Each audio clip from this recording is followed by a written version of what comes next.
satisfação estar aqui falando para vocês, tá? Queria agradecer à professora Marisa o convite para que eu pudesse expor um pouco o meu trabalho, né?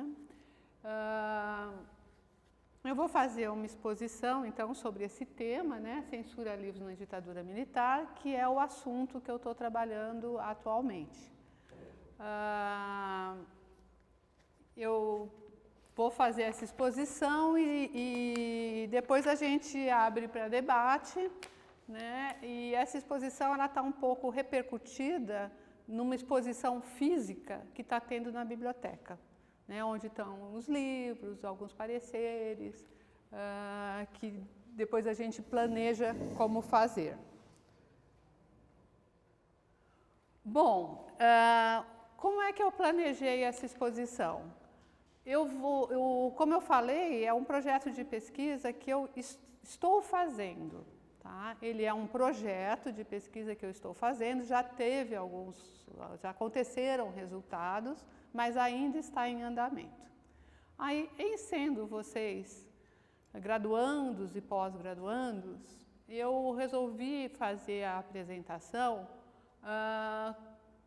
como foi o projeto de pesquisa. Então, eu vou apresentar o projeto de pesquisa, tá? E alguns resultados, né? Então, ao mesmo tempo, eu vou dizer como foi o projeto e alguns resultados, né? Não é uma coisa final, é bem como foi o projeto mesmo. A exposição vai estar dividida em 3 partes, né? Apresentar o projeto e as etapas desse projeto, que acabaram resultando em 3 partes. Momentos da censura, levantamento dos livros censurados e observação final do que foi feito. E no final eu vou falar um pouco sobre como que está a pesquisa agora, o que está acontecendo. Bom, primeiro eu vou contar um pouquinho como é que nasceu essa pesquisa. Essa pesquisa nasceu de 2 questões assim básicas e bastante óbvias assim. A primeira era a seguinte: eu já tinha escrito bastante coisa, já tinha feito bastante coisa sobre a história do livro, esse é meu tema desde o mestrado. Então, eu trabalho com história do livro, começando com livros de gênero no Brasil, literatura policial, como que surgem os gêneros. Então, sempre foi história do livro, né? E algumas questões ficavam assim mal resolvidas para mim. A primeira questão é como que se dava o processo de apreensão e censura.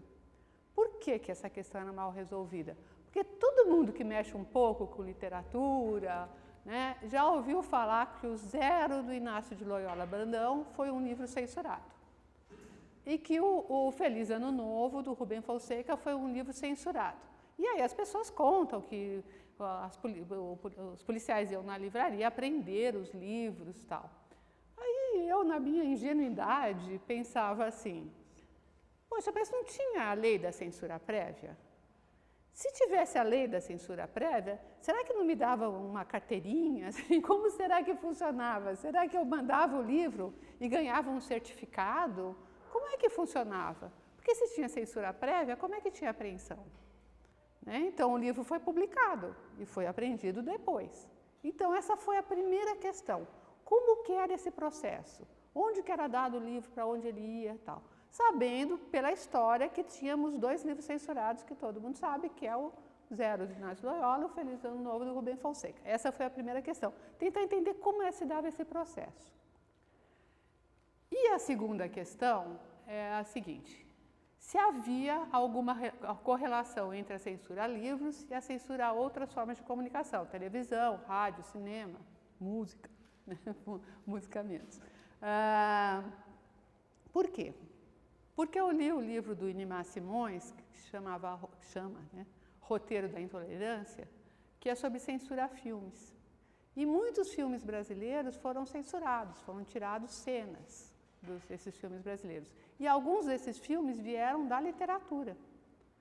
Aí eu pensei assim: puxa vida, olha, eu podia fazer um projeto de pesquisa que ia comparar se o filme que foi censurado, isso tudo está documentado, né? Tem os documentos dizendo qual foi a cena cortada, né? Se o filme que foi censurado, nos anos 70, se também o livro foi retirado. Então, a minha ideia era essa, a correlação entre o filme censurado e o livro que lhe deu origem, porque vários filmes baseados em romances brasileiros foram censurados.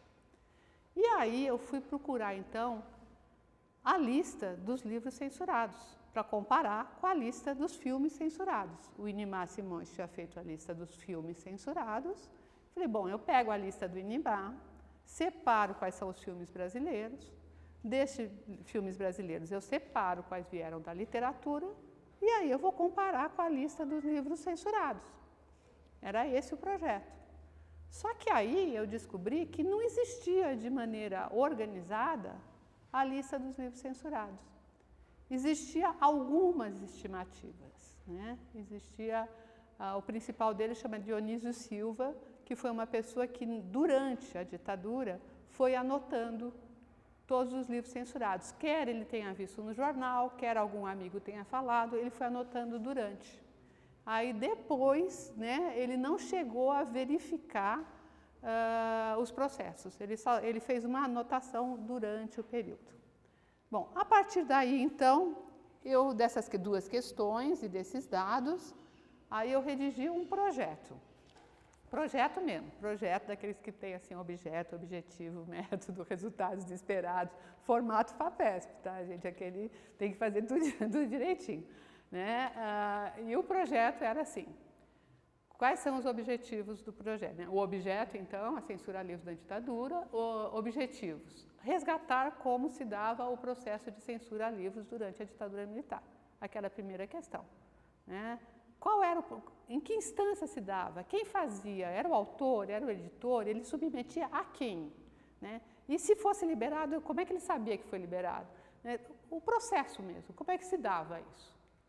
Aí, segundo lugar, identificar quais foram os livros censurados. Levantamento mesmo, levantamento. O que é que foi censurado? O que é que foi vetado? Depois, terceiro lugar, verificar se esses livros censurados continuaram no mercado, apareceram depois, não apareceram, o que foi que aconteceu com eles. Bom, item procedimentos metodológicos, está lá no formulário. Item procedimentos metodológicos. Então, pesquisa bibliográfica sobre a história do período, né? Análise de documentos de época, o que eu encontrasse de documentos de época e de documentos de censura, e entrevistas com autores e editores. Então, os procedimentos metodológicos propostos foram esses, né? Bom, e por que fazer essa pesquisa?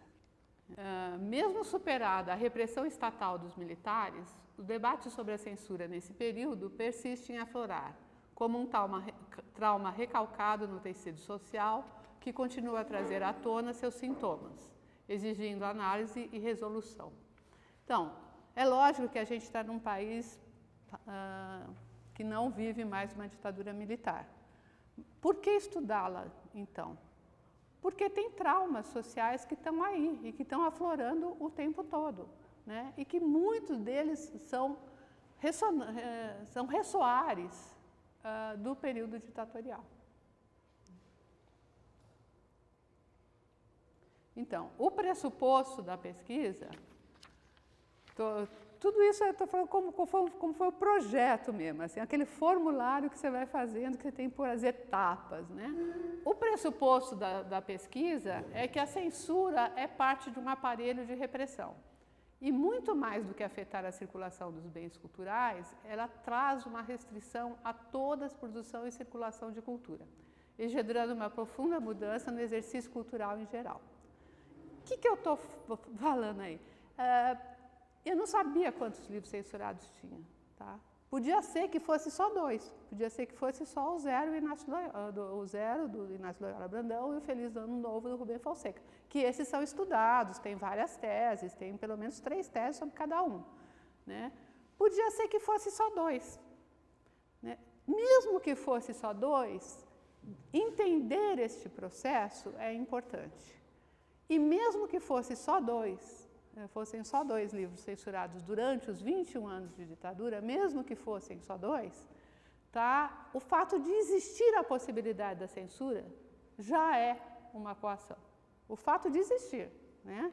Porque foram os dois, mas podia ser você, né? Então, o fato de existir... Então, isso aí eu estou falando, mesmo que não descubra nada novo, só descobrir como funciona já justificava a pesquisa. Pelo menos a gente pôs, Não, é verdade, isso é verdade. Eu acho que mesmo que seja só 2 casos, o importante é que se tem coação, né, isso já faz um reflexo cultural imenso. Bom, e a delimitação? Delimitação num projeto é essencial, né? Delimitação é essencial num projeto. Neste projeto, nesta década, neste período, tá? Eu estou chamando, destacamos a censura explícita e direta do Estado, executada pelo Ministério da Justiça, através da Divisão de Censuras e Diversões Públicas, órgão encarregado da censura e diversões públicas. Então, neste momento, eu acho que a palavra censura, durante a ditadura militar, ela deve ser aplicada à censura estatal, né? Existem outras formas de censura, mas neste momento eu estou falando censura como censura, uma ação do Estado. Bom, aí formatei o projeto, encaminhei para as agências, tudo bonitinho, né? E comecei a trabalhar. A primeira coisa que as professoras mandam vocês fazerem, e que tem que fazer mesmo, é a revisão bibliográfica, né? O que de essencial se escreveu sobre aquele assunto. Às vezes, num caso como esse, que tem muita coisa, você precisa selecionar os que estão mais perto do que você vai utilizar, né? Do recorte que você vai utilizar. Em caso que tem pouca coisa, você tenta fazer tudo, né?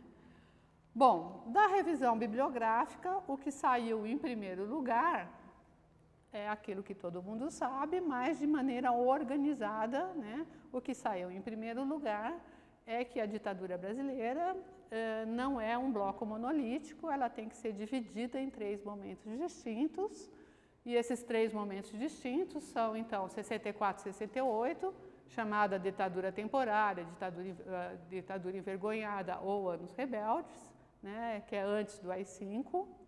O Robert Schwartz fala sobre esse período, apesar da ditadura de direita, a relativa hegemonia cultural da esquerda no país.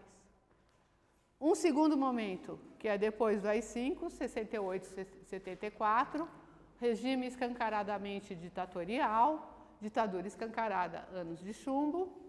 E, por fim, o último momento, começou-se a sair da ditadura, ditadura derrotada, início do processo da abertura. Então, o segundo é sempre o título do Hélio Gaspari, né?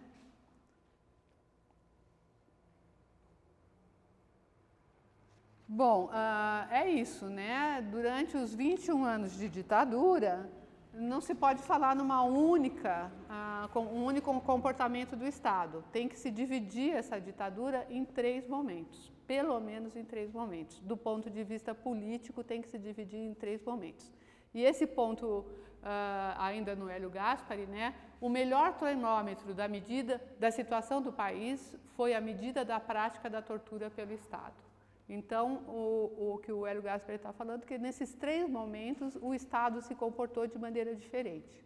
E você pode ver isso também se você observar a questão da tortura. Então, este momento, então, foi o momento da revisão bibliográfica. A revisão da bibliográfica me indicou, em primeiro lugar, o quê? Aquilo que sabemos, mas de maneira bastante estruturada. A ditadura é dividida em 3 períodos, politicamente em 3 períodos, né? A pesquisa bibliográfica também me deu o passo seguinte. O passo seguinte da pesquisa bibliográfica foi ver, ainda nos livros, eu ainda estou na pesquisa bibliográfica, né, inicial mesmo do trabalho, a pesquisa durou, a parte bibliográfica durou alguns anos, né? A pesquisa bibliográfica ainda me informou que a censura a livros também obedeceu essa mesma divisão em 3 momentos. É na grande política, tá? É na tortura, e na cultura em geral e na censura a livros. Essa divisão em 3 momentos se manteve. E o que a gente viu também na pesquisa bibliográfica? Que de 64 a 68, o universo dos livros, das editoras e das livrarias foram alvos de vandalismo de direita, batidas policiais, apreensão, confisco e coerção física. Depois de 68, aí foi se estruturando no Ministério da Justiça a divisão de censura. E aí é outro período, né? Foi outro período político no país e outro período também da censura a livros. Aí começa outro período e a marca desse outro período é o Decreto-Lei 1077, que é o decreto da censura prévia, que eu vou explicar. Bom, então o que a gente viu? Que no primeiro período, 64, 68, chamados anos rebeldes, né? Não é que não houvesse censura a livros, havia vandalismo.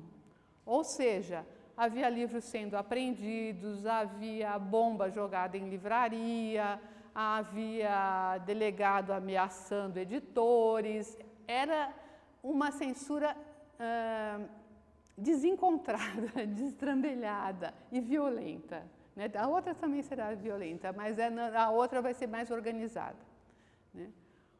Então, neste período em que... eu tenho que explicar isso. Por quê? Porque a censura, antes da ditadura, né, no período do Jânio, né, a censura era basicamente estadual, era por Estado, né? E, ao mesmo tempo que tinha as legislações por Estado, tinha uma legislação federal. Era um conflito de poderes, né? Então, quando começa a ditadura no Brasil, você ainda está com censura estadual, por Estado. Tá? Aos poucos, ela quer que ela se torne federal. Então, nesse período de 64 a 68, o que havia era vandalismo mesmo de direita, né?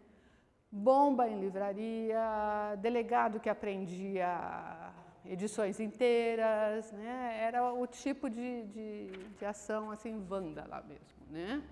A maior vítima desse período, 64 e 68, do vandalismo de direita, foi o Enio Silveira, que era o dono da civilização brasileira, né? Ele foi, acho que ele foi preso 9 vezes, né? A editora foi... A editora teve apreensões da editora que pegavam uma edição inteira, né? E aí, realmente, ele foi a pessoa mais perseguida nesse período, né? Um dos alvos prediletos da atuação aleatória das forças da repressão era o editor Enio da Silveira, da Civilização Brasileira. Aí, lendo o que o Enio fala. Ao todo, eles apreenderam mais de 30 títulos nossos. Esses 30 títulos, às vezes, era a edição inteira. Eles invadiam o nosso depósito, iam às livrarias, recolhiam livros e sumiam com eles. Foi um período terrível. Nós éramos atacados de todas as maneiras possíveis e imagináveis. Cerceados, intimidação a livreiros e gráficos, apreensão a livros. Então, isso é até 68. Aí, a legislação vai caminhando a legislação, até que a censura se torna uma atividade do governo federal, em Brasília. E aí tem o Decreto-Lei 1077, que é o decreto de censura prévia. O presidente da República dispõe que não serão toleradas as publicações e exteriorizações contrárias à moral e aos costumes. Aí, o que ele comenta? Considerando que se tem generalizado, esse é o decreto-lei, né? É o texto mesmo do decreto-lei, né? Considerando que se tem generalizado a divulgação de livros que ofendem frontalmente a moral comum, considerando que o emprego desses meios de comunicação obedece a um plano subversivo que põe em risco a segurança nacional, então esse decreto decreta que, não serão toleradas as publicações e exteriorizações contrárias à moral e aos bons costumes. 2. Caberá ao Ministério da Justiça verificar a existência de material infringente da publicação anunciada no artigo anterior. 3. Verificada a existência de matéria ofensiva à moral e aos bons costumes, o ministro da Justiça proibirá a divulgação da publicação e determinará a busca e apreensão de todos os exemplares. Emílio Médici, Alfredo Busaide. Tá? E aí começa, então, a lei da censura prévia. Então, a partir de 1970, tem uma lei de censura prévia, que já existia para televisão, para teatro, para um monte de coisa, mas não existia para livro. Né? Então, expande-se para livro. Aí, o que acontece? O Jorge Amado e o Érico Veríssimo, que eram best-sellers naquele momento, o Jorge Amado era uma figura fortíssima nos anos 70, todo mundo conhecia o Jorge Amado, né?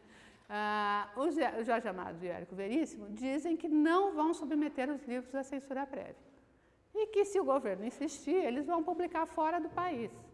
Né? Eles escrevem em várias revistas, eles se manifestam. Né? Depois que os dois juntos publicam a sua reclamação, o governo retira. Né? E fala o quê? Publica uma instrução que diz: estão isentas de verificação prévia as publicações e exteriorizações de caráter estritamente filosófico, científico, técnico e didático, bem como os que não versarem sobre temas referentes a sexo, moralidade pública e bons costumes. Quer dizer, você não pode falar, né? Você não precisa fazer se você não falar de sexo, moralidade pública e bons costumes. É muito vago o que é isso, né? O que é moralidade pública, é muito vago, você pode pôr o que você quiser. E aí, na prática, o que acontecia? A grande maioria dos editores não mandava seus livros para censura prévia. Então, existia a censura prévia, existia a legislação da censura prévia, mas a grande maioria não mandava, tá? E o que acontecia? Os livros eram publicados e, se por acaso tivesse alguma denúncia, né, aí eles eram examinados. Né? Essa denúncia podia vir de qualquer lugar. Podia ser de uma autoridade, de um cidadão, né? Podia vir de qualquer lugar. Bom, isso que é complicado, porque isso tem a ver com a Lei da Segurança Nacional de 69, que todas as pessoas são responsáveis por segurança nacional. Então, qualquer cidadão pode ir na polícia e denunciar e falar: esse livro me ofende, ou essa história em quadrinho me ofende, entendeu? E era mais ou menos isso que acontecia. Né? Então, essa questão da denúncia ser muito aberta, né? Não precisava ser autoridade, é bastante complicada. Bom, voltando um pouquinho. Então, quando aí deu para ver a Lei 1077, deu para ver a história do Jorge Amado e do Érico Veríssimo falando: não vamos mandar. Deu para ver a reação e deu para entrevistar algumas pessoas, porque você só lendo as leis, às vezes é meio difícil você entender. Você lê que essa portaria tem a ver com aquela, está escrito em cima, né? Mas para você identificar qual foi o processo, essa portaria tem a ver com aquele decreto-lei que é refeito pela outra portaria, tá? Então ficou mais claro quando eu fiz algumas entrevistas, principalmente entrevistas com editores que sabiam das diversas leis e das diversas portarias e puseram em ordem para mim, e ficou mais claro quando eu fiz as entrevistas. Mas eu só fiz as entrevistas depois de toda a revisão bibliográfica.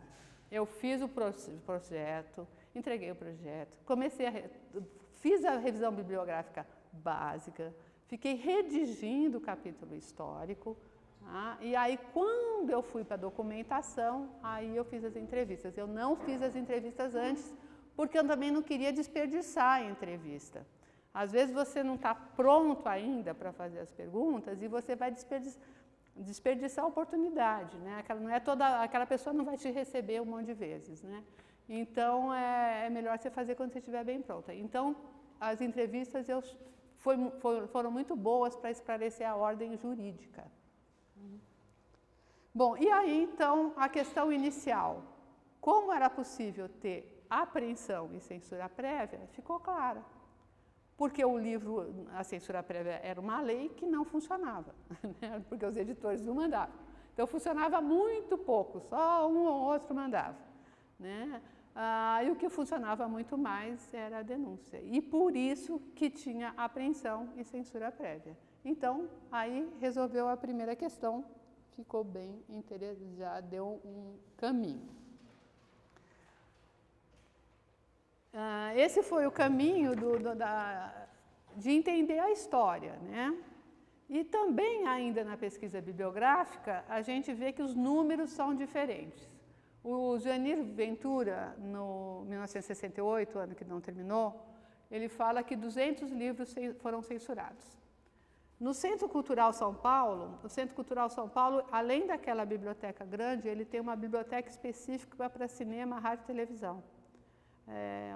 Uma subbiblioteca onde tem muita coisa de jornal, que você tem que marcar para ir lá pesquisar, tal, né? Mas tem muita coisa. E eles escrevem alguns levantamentos documentais muito bons.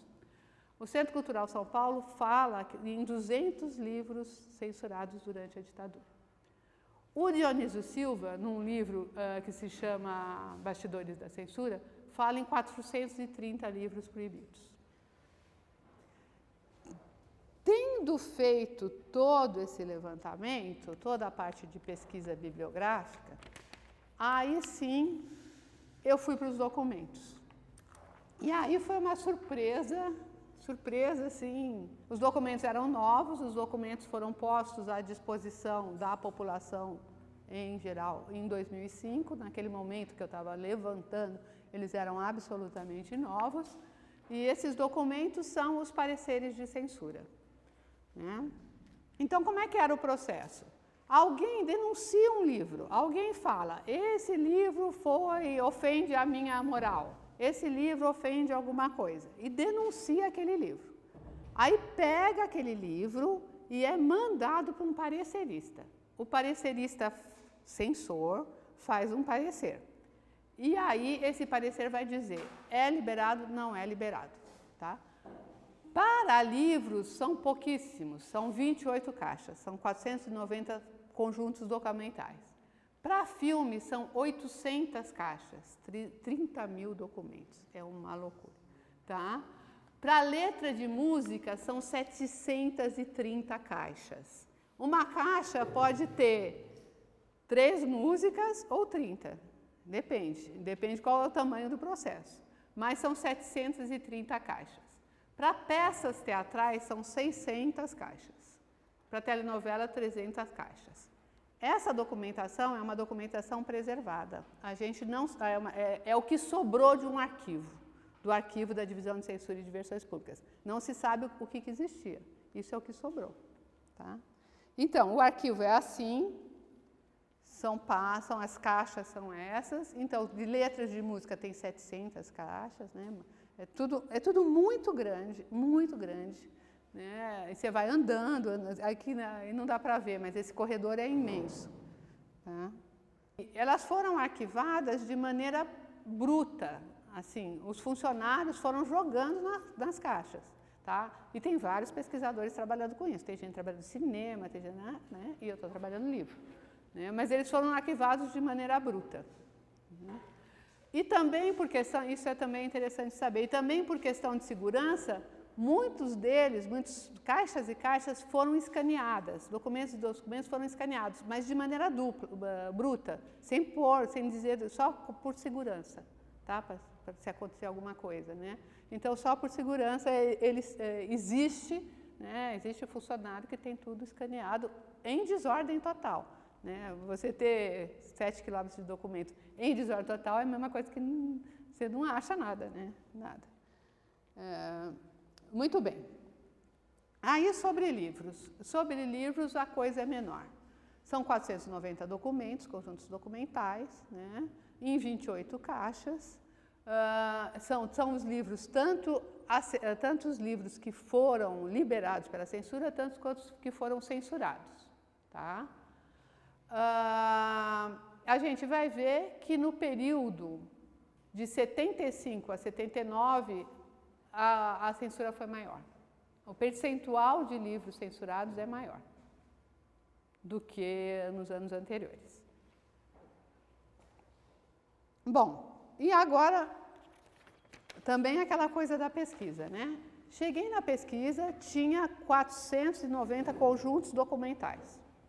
490 conjuntos documentais, documentos sobre livros, é muita coisa.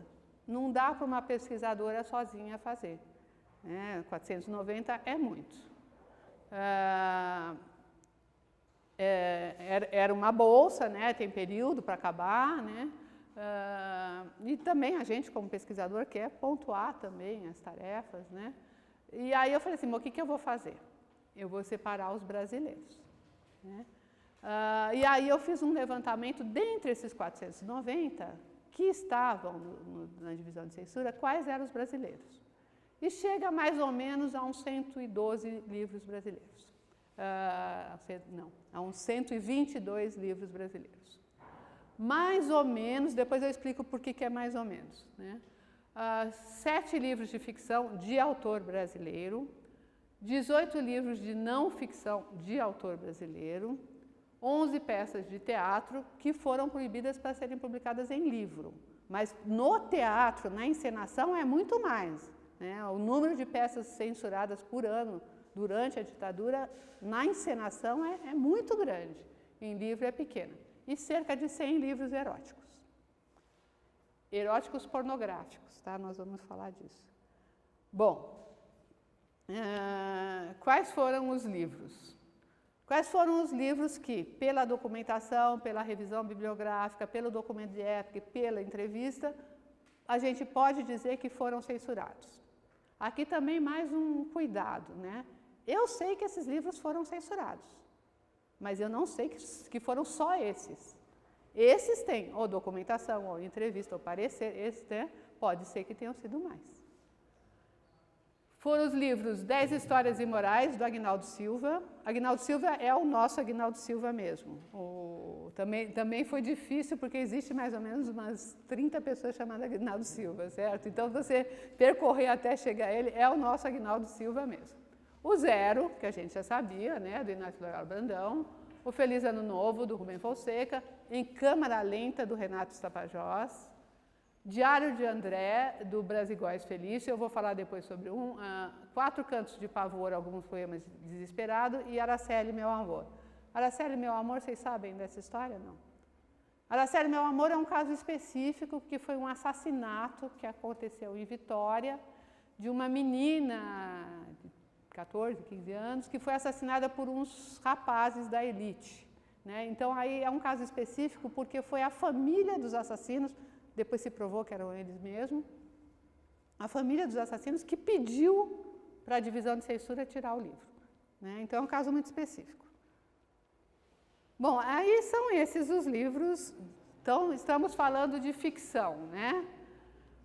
O Zero, todo mundo conhece, né? O Zero do Inácio Loyola Brandão, é um livro fragmentado, é um livro da história de um jornalista, e ao mesmo tempo tem a vida real e a vida imaginária, né? E ele é um livro todo em 2 ou 3 instâncias ao mesmo tempo, né? O Inácio Loyola Brandão, ele era jornalista nesse momento. Ele teve, no jornal que ele trabalhava, algumas notícias foram censuradas, né? E ele guardou esses bilhetes. E alguns desses bilhetes estão no livro. O Feliz Ano Novo é um livro de contos. O principal deles, o Feliz Ano Novo, né?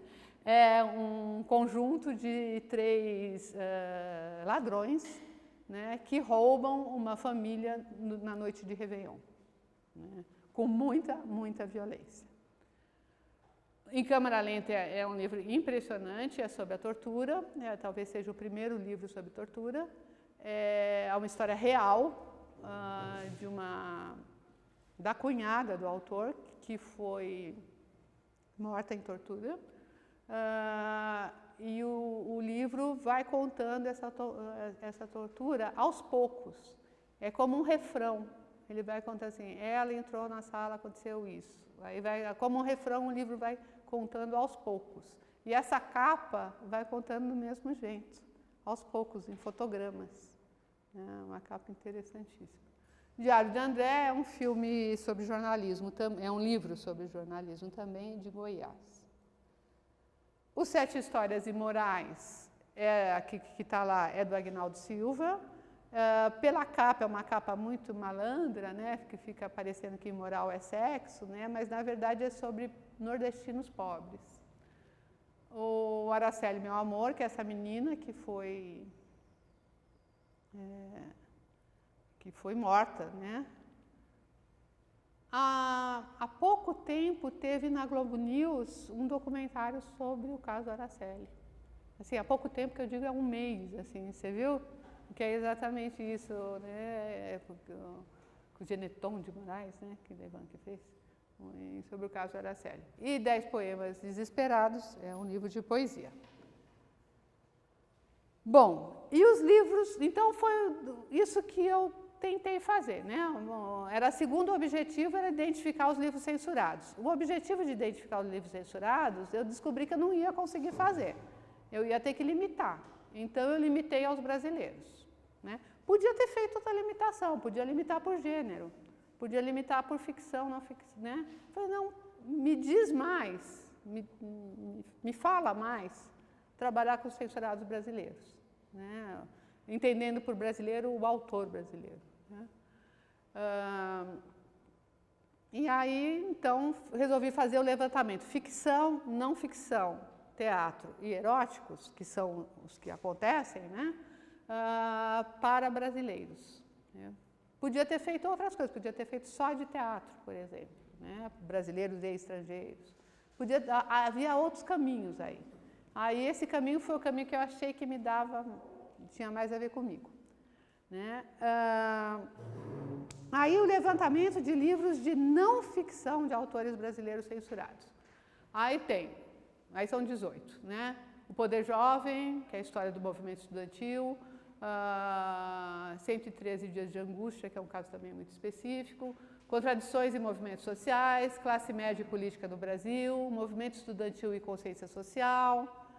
Aí tem vários, 18.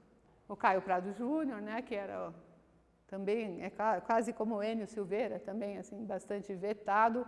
O Caio Prado Júnior mais por suas atividades políticas do que como editor, mas também é uma pessoa também bastante perseguida. O Caio Prado Júnior, O Mundo do Socialismo, A Revolução Brasileira, A Universidade Necessária, do Darcy Ribeiro, O Despertar da Revolução Brasileira, do Márcio Moreira Alves, Tortura e Torturados, do Márcio Moreira Alves, tá? América Latina, Ensaios de Interpretação, Zé Serra, Celso Furtado, Maria Conceição Tavares, o Fernando Henrique, Programa de Saúde, Lídia Rosenberg. Esse é o único livro didático que eu encontrei. Esse é um livro didático mesmo para ensinar a fazer estudo social na sua realidade, né? Esse é bem bom. Dicionário de palavrões e termos afins. Além, mais ainda, História Militar do Brasil, do Néstor Meirelles Sodré, Memórias do Olímpio Mourão, e 2 livros da Rosemarie Muraro, A Automação e o Futuro do Homem, A Mulher na Construção do Futuro. É muito interessante porque são 2 livros feministas, né? E esses livros, eu encontrei que eles foram censurados pela bibliografia, pelas notícias, mas eles não têm parecer. Então, a gente, né? Agora, nos autores estrangeiros censurados, tem outros livros feministas e esses com parecer, nos autores estrangeiros. Esse trabalho foi só sobre brasileiros, né? Bom, aí peças de teatro. Quais foram as peças de teatro censuradas para a publicação em livro? E aí todo mundo sabe, né? Plínio Marcos é o mais censurado, né? Barela, Abajur Lilás, né? Plínio Marcos era censurado em livro, em teatro, em cinema, ele era censurado em tudo, né? E era censurado em livro também, né? Muito bem. E os eróticos? Aí são quase 100 eróticos. Os grandes autores de eróticos brasileiros, que foram também os mais censurados, são Cassandra Rios. Para vocês terem uma ideia, né? A Paranoica, Tessa Gato, O Prazer de Pecar, Tentação Sexual, A Borboleta Branca, A Breve História de Fábia, aí vai. A Cassandra Rios era tão censurada que aquele primeiro livro lá dela, o Tessa Gata, está escrito: um novo sucesso da autora mais proibida no Brasil. Quer dizer, ela já usava, né, ela já punha como marketing, né, de fato que ela ia ser censurada, né. Ah, e a Cassandra Rios escreveu esse livro aqui. Ela fez a memória dela na censura. Ela escreveu o livro, ela própria escreveu um livro de não ficção sobre a sua luta com a censura. É bem interessante. A Adelaide Carraro, também a mesma coisa, né? E a Cassandra Rios tem até um pequeno filme sobre ela. É uma figura muito interessante. As duas, tanto a Adelaide Carraro quanto a Cassandra Rios, quer dizer, quando a gente fala em censura a livros, assim, numericamente, as autoras mais censuradas no Brasil foram a Cassandra Rios e a Adelaide Carraro, e foram de livros eróticos. E a Cassandra Rios, ela chegou a escrever sob pseudônimo para poder continuar escrevendo. Coisa bem... Bom, também tinha o Dr. G. Pop, que também teve muito livro censurado. O Dr. G. Pop é um pseudônimo, né, porque quando você vai ler, você vai ver que é brasileiro. A cada um eu tentei... É tudo muito... essa parte do erótico eu não estudei, tá? Essa parte do erótico eu só levantei. Quais foram os eróticos censurados, né? Pelos pareceres, pela bibliografia, né? E aí começa que você não sabe se a pessoa é brasileira ou não. Uma pessoa que chama Dr. G. Pop, né, pode ser brasileiro ou não. Aí, pelo menos, alguns livros, você tem que pegar o livro na mão, para pelo menos, no caso, ele tem livro que se passa na cidade de São Paulo. Então, você acaba deduzindo, né? Ou então, às vezes, você pega o parecer e o parecer fala, é uma tradução, aí você sabe que é estrangeiro. Mas não é fácil, tá? A Brigitte Biju, evidentemente, é um pseudônimo, né? E os nomes são, né? Vamos, Querida, Inocente, Caminhos Eróticos, Amor a Três, A Chinesinha. Né? Aí, cerca de 100 eróticos brasileiros. Só para a gente comentar um pouco, eu vou voltar aqui só para comentar um pouco do erótico, que se a gente pensar bem,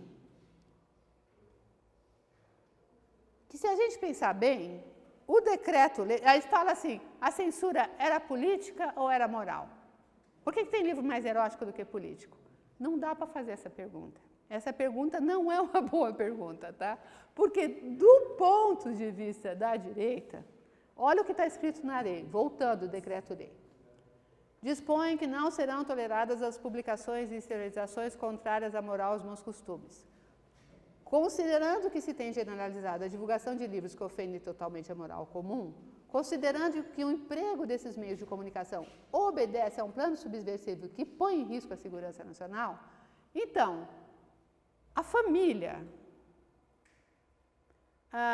o comportamento heterossexual e monogâmico, tá, era visto como um valor de segurança, né, nos anos 70. Né? Então, na lei está escrito, né, ofender frontalmente a moral comum, né, faz parte, né, de um plano subversivo que põe em risco a segurança nacional. Né? Então, a censura é moral ou política, não se põe, porque as coisas estavam, naquele momento, imbricadas, especialmente para a direita.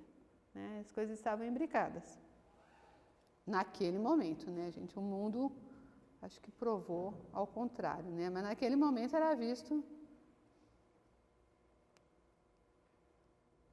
Então, voltando lá para onde a gente estava, então, e aí as nossas grandes autoras eram a Cassandra Rios e a Adelaide Carraro.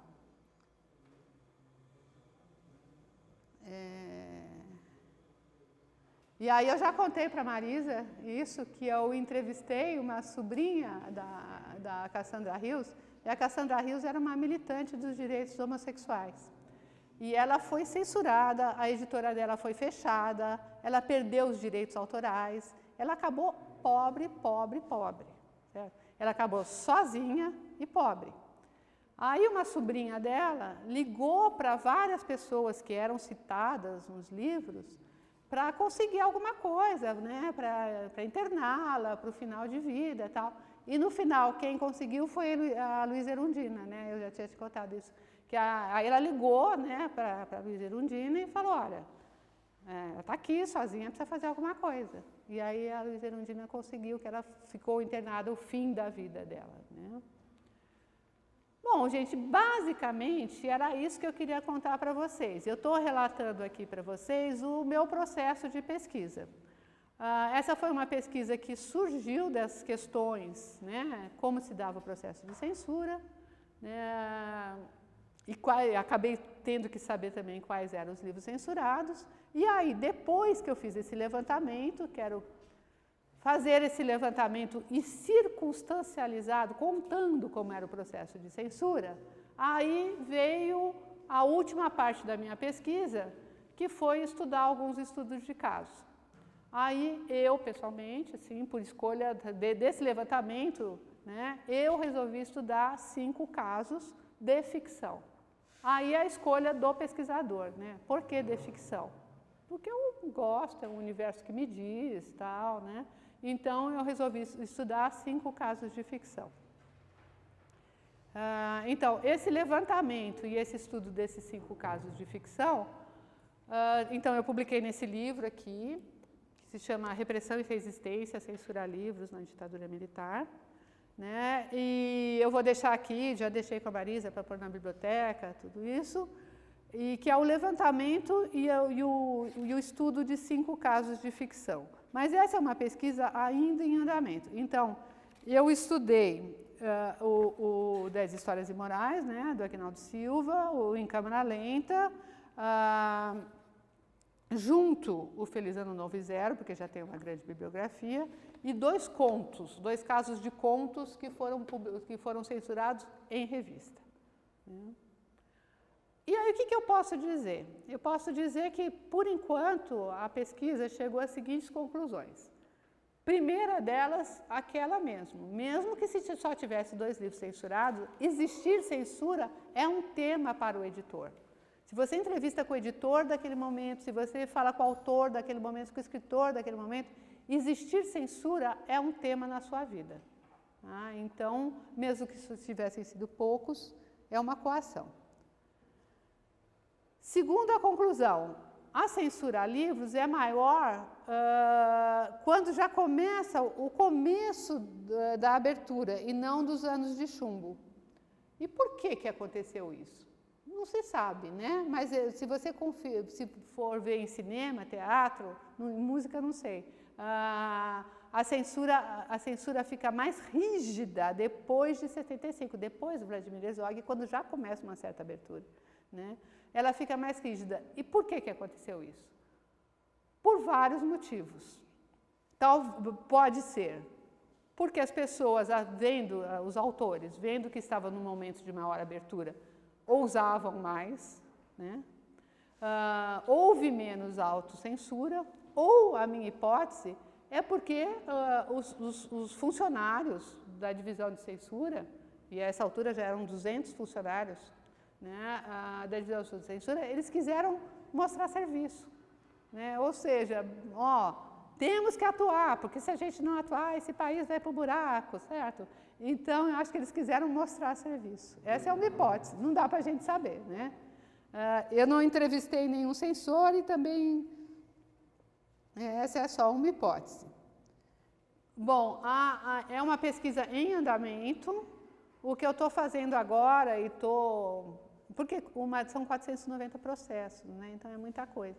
O que eu estou fazendo agora é a censura a livros de autores estrangeiros. E eu estou está se revelando coisas assim muito interessantes. Coisas muito interessantes mesmo. Bom, o que eu posso dizer para vocês?